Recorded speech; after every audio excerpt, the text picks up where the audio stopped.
Welcome all of you. इस video lecture में हम लोग समझेंगे कि स्टोमेटा की ओपनिंग एंड क्लोजिंग कैसे होती है। ठीक है, क्योंकि स्टोमेटा के थ्रू ही कार्बन डाइऑक्साइड एंटर करता है, जो कि एक रॉ मटेरियल है फोटोसिंथेसिस के लिए, एज वेल एज ऑक्सीजन इसी के थ्रू बाहर निकलता है।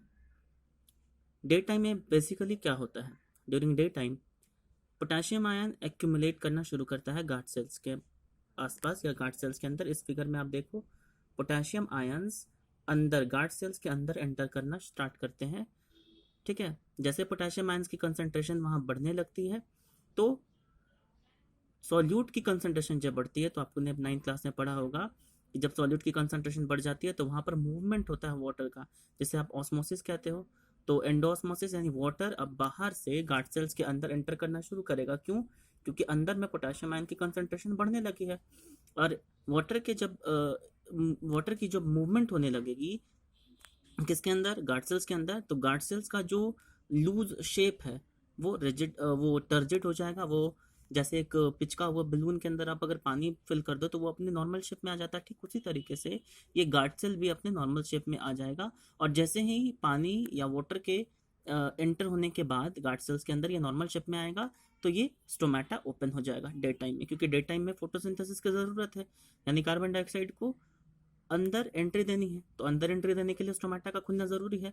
तो इस तरीके से स्टोमेटा एंटर करेगा। वहीं अगर बात की जाए रात की, तो रात में तो फोटोसिंथेसिस पॉसिबल नहीं है, क्योंकि लाइट होता नहीं, लाइट रिएक्शन नहीं हो सकता, और स्टोमेटा को इसलिए खुले रहने का ज़रूरत नहीं है। अब स्टोमेटा को क्लोज होने की ज़रूरत है। तो स्टोमेटा बंद कैसे होगा?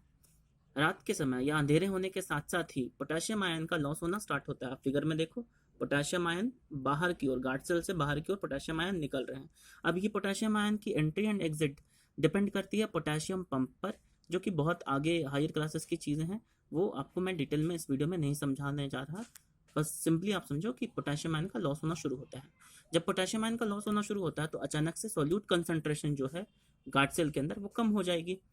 सॉल्यूट कंसंट्रेशन अब गार्ड सेल के अंदर कम हो गई, पर कहाँ बढ़ गई? बाहर में, गार्ड सेल के बाहर में सॉल्यूट की कंसंट्रेशन बढ़ गई। तो वाटर हमेशा मूव करता है कहाँ से कहाँ की ओर? लो सॉल्यूट कंसंट्रेशन से हाई सॉल्यूट कंसंट्रेशन की ओर वाटर की मूवमेंट होती है। तो अब यहाँ से वाटर निकलना स्टार्ट करेगा towards the outside. Guard cell से जब वाटर निकलना स्टार्ट करेगा तो गार्ड सेल अपने रिजिड या टर्जिड स्ट्रक्चर को या शेप को मेंटेन नहीं कर पाएगा, ये पिचक जाएगा, ये डिफॉर्म हो जाएगा, एंड अल्टीमेटली ये क्लोज हो जाएगा।